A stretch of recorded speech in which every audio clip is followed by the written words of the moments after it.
Waalaikumsalam warahmatullahi Bapak Ibu yang wabarakatuh. saya hormati dan saya cintai, pada kesempatan ini saya dan kelompok B yang proposal PJBL itu tentang prosesi pengolahan kopi. Anggota kami, saya kira teman-teman sudah mungkin Pak Penjor baru masuk ya, jadi Bapak masuk di kelompok kami Pak, kelompok 34.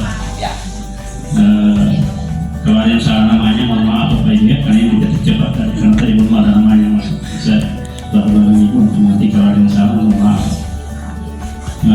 Ada 12 orang yang kemudian latar belakang yang mungkin saya jelaskan sedikit bahwa kita sudah tahu ya bahwa kopi itu memiliki potensial terbuka yang modern ya, itu yang latar belakangi. Kemudian tujuan daripada perusahaan jalan mempersiapkan guru kejuruan untuk melaksanakan program PJBL di sekolah ya, jelas Bapak Ibu. Jadi Bapak Ibu pernah dari sini nanti ada RTL-nya ya, jadi latihan lanjut di sekolah, menumbuhkan kreativitas guru ya. Kalau Bapak Ibu sudah mampu membuat program yang valid, berarti ya alhamdulillah ya. Kemudian memberikan keterampilan yang dibutuhkan dalam dunia pendidikan. Artinya bahwa di dalam dunia pendidikan itu kita tidak hanya terpaku pada teori atau pengetahuan doang, tapi kita harus tampil juga. Supaya apa, mengajar siswa itu bukan hanya sekedar ngomong doang, itu harus juga dalam mempersiapkan diri menjadi tenaga pendidik yang berstandar industri ya. Oke, lanjut gambaran umum proyek, deskripsi kegiatan pemetikan buah sortasi ya. Ini gambaran umum adalah siklusnya Bapak Ibu ya. Jadi mulai dari pemetikan buah, sortasi biji masak, melepaskan kulit ceri dengan pulper, fermentasi pencucian, penjemuran, pelepasan kulit dengan powder, sortasi grinding ya, kemudian ada roasting, ada kulit grinder dan ada packing. Itu lingkup dari kegiatan proyek. Kemudian pelaksanaan proyek ini nanti itu akan dilaksanakan mulai dari praktek di sini ya, yaitu untuk angkatan 3 tahun 2023 ini nanti akan diterapkan di sekolah. Nah, ini maksudnya kalimatnya. Jadi kita membekali diri di sini di program ini, upskilling ini, dengan modal yang ada nanti kita akan melaksanakannya di sekolah melalui perencanaan tindak lanjut. Kemudian dampak kegiatan dari kegiatan menjadi proses pengolahan kopi adalah peserta dapat melaksanakan proses pengolahan kopi secara baik dan benar sesuai dengan standar industri. Ya, implementasi proyek. Saya langsung saja ke intinya.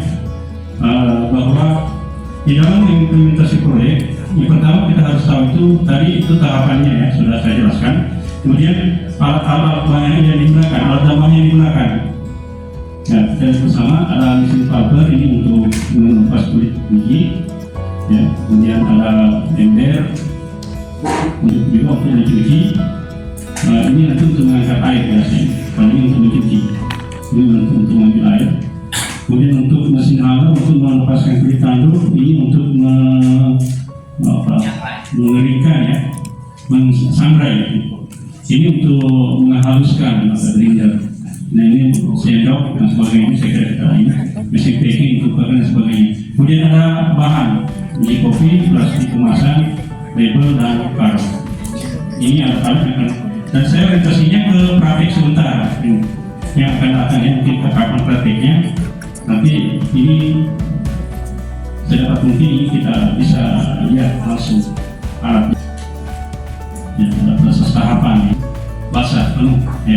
Jadi mulai dari panen buah ya, ada sortasi buah, ada pulpering, fermentasi, pencucian, pengeringan, bisa melalui jemur atau oven, bisa handling di hammer yang melepaskan kulit tanduk, sortasi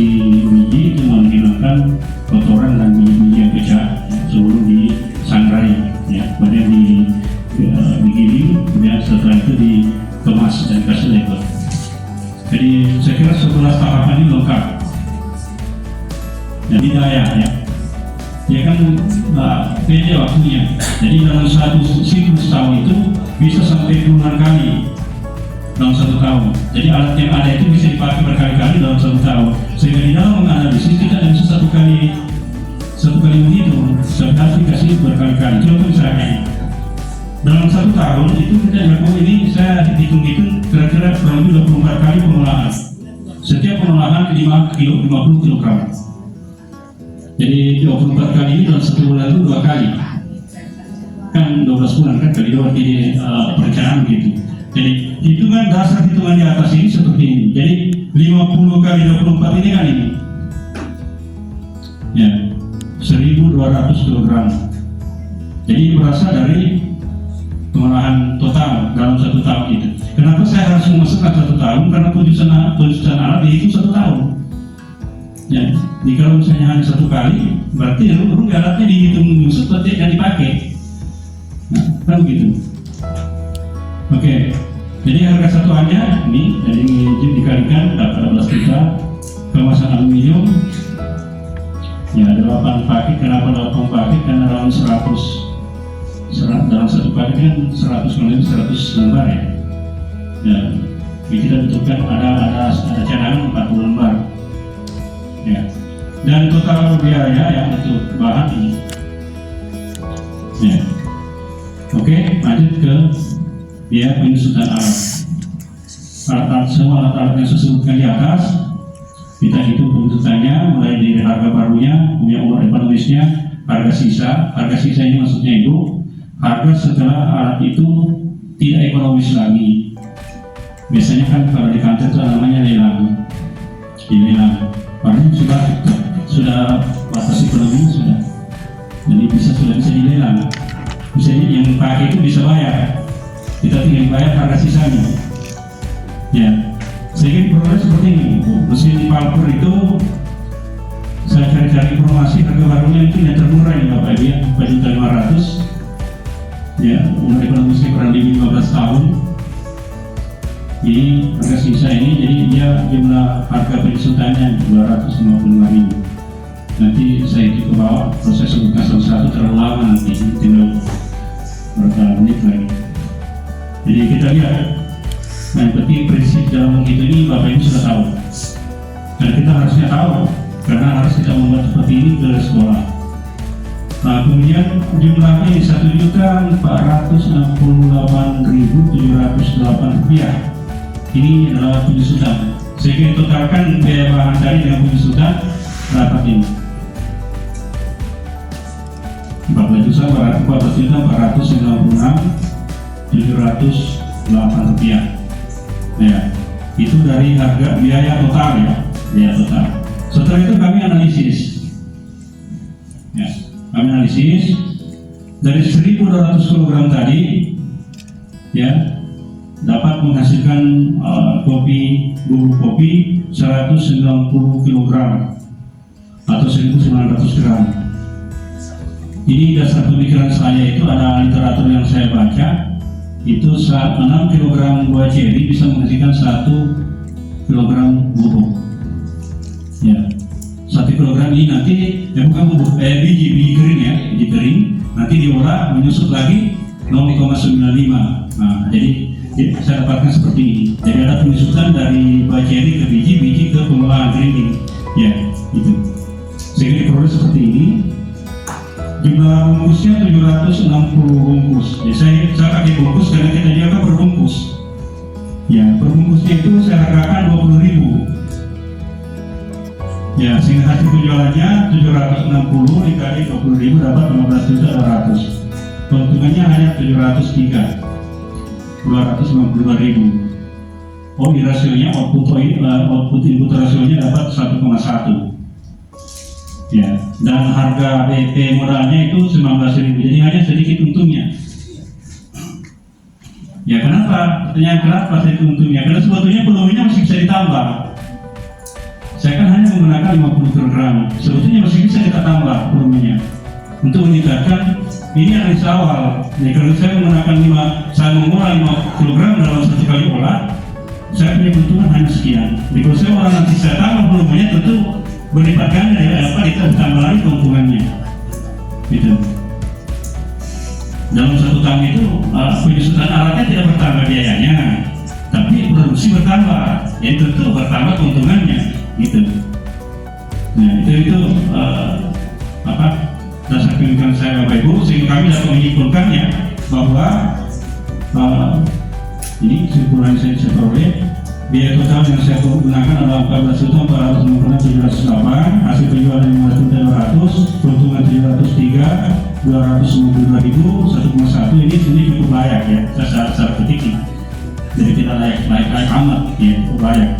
Jadi kalau kita melaksanakan ini kita harus tambah volumenya.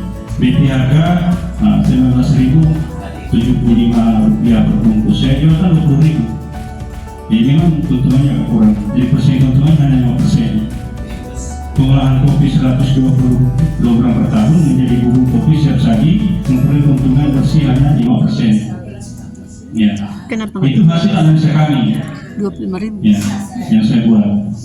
Kalau ada masukan silakan diperbaiki, silakan Bapak Ibu. Ini kan kita belajar. Kita di sini sama-sama belajar. Kalau yang tidak sempurna silakan ada masukan yang bagus. Kita coba analisa kembali. Terima kasih. Itu yang bisa saya sajikan pagi ini. Mudah-mudahan. Masih baru Ya. nanti kasih berarti. Biaya tenaga kerja tidak ada. Iya betul. Nah, itu Di aslinya ada. Di sini tidak masuk. seperti apa? Biaya ini sudah.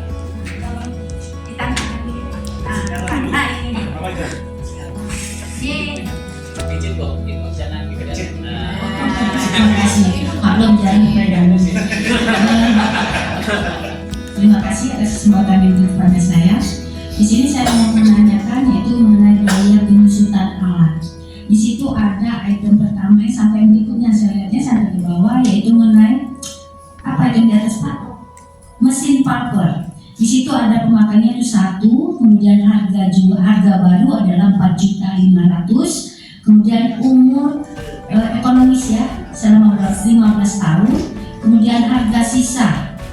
Ini mau saya harga sisa itu ada nggak persentasenya? Saya bingung karena itu langsung harga ke 675.000. Nah saya ini tanya itu persentasenya berapa menurut saya? Apa per tahun atau 15 tahun itu? Jadi kita kalau saya praktek nanti, menurut saya bisa membuat proposal itu kan, misalnya 15 tahun itu kemarin penyusutan sekian persen. Jadi dari harga jual, jadi kita bisa menentukan harga sisa, maksudnya harga jualnya nanti. Itu aja yang memang saya tanyakan. Untuk juga saya perhatikan untuk yang lainnya juga itu sampai ke bawah itu harga karung apa ya? Hanya itu ya Pak, yang saya tanyakan. Kalau karung nggak perlu penyusutan, oke. Tapi langsung pakai saja. Baik Pak, ini kan harus dirupiahkan semua walaupun hanya Rp50 kan. Jadi baik Bu, terima kasih atas pertanyaannya. Yang literatur yang saya gunakan itu menggunakan persentase 7-15. Persentase harga penyusutan rentang antara 7-15. Ya, jadi kita bisa di 10, bisa di 7. Nah, jadi kita tinggal kalikan yang harga baru kan. Kalaupun mungkin ada salah itu, mungkin salah kopi ke sini. Tapi yang saya gunakan itu macam ini kan 2.000 ya. Macam 2.000 kan 250.000 jadi 550.000 ya.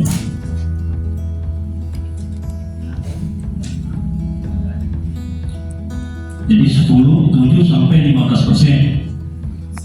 Ya, dikurangi harga setelah melewati masa ekonomis, dibagi umur ekonomisnya sendiri dikali jumlah alat. Karena analisisnya per alat ini, jadi harus dikali dengan jumlah alat. Artinya bahwa analisis itu per tahun, penyusunannya dihitung per tahun. Ada hubungannya dengan saya punya pertanyaan awal tadi bahwa analisis per tahun, makanya kegiatannya kalau dia tidak mencapai 1 tahun harus diulangi lagi karena kalau tidak rugi. Ya, karena alat dihitung per tahun penyusunannya. Ya. Kemudian bawah lagi Pak. Di analisis terakhir. Biaya modal pembuatan ya. Jumlah produksi ini dari mana Pak? Kita semaikan Pak. Total yang disemaikan harga jual ya oke. Didapat hasil pendapatan ya hasil penjualan itu jumlah produksi dikali harga hasil penjualan atau potensi pendapatan lah ya. Persentasenya biaya dibagi biaya modal dibagi dari biaya totalnya berapa Pak? Biaya modal ya biaya modal. Pembulatannya kan di sini nih Pak, ini pembulatannya. Kemudian dari jumlah populasi dapatnya sekian Pak. Nah makanya dari angka ini kami bagi dengan ini 665.000 dapatnya 1.000. Ya layak. Kalau saya tanya berapa batas penjualan minimum, berapa per satuan? Harga persatuan maksudnya Pak? Ya harga satuan berapa batasnya? Di BEP-nya berapa? Yang BEP harga berapa? Itu harus kita tahu. Karena kita tidak boleh menjual di bawah harga itu. Ya. Nah ada BEP harga sih. Dari modal berarti yang poinnya Pak? Ya, BEP modal ya, BEP modal. Jadi dia biaya, total biaya dibagi dengan jumlah produksi. Itu akan diketahui minimal yang kita jual. Kalau kita jual di bawah itu maka kita rugi. Itu maksudnya BEP komponennya itu. Dan itu saya kira penting sekali kita masukkan. Coba aja sih jumlah biaya dikurangi populasi kan.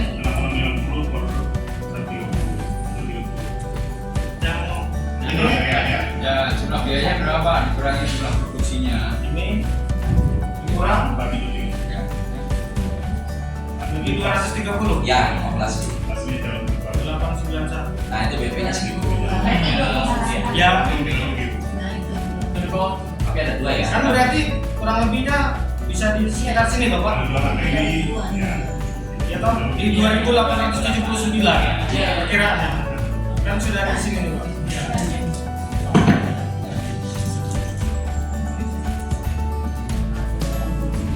Sebenarnya harga 5.000 itu tinggi biasanya. Hingga kemarin kami juga konsultasi dengan Pak Soto.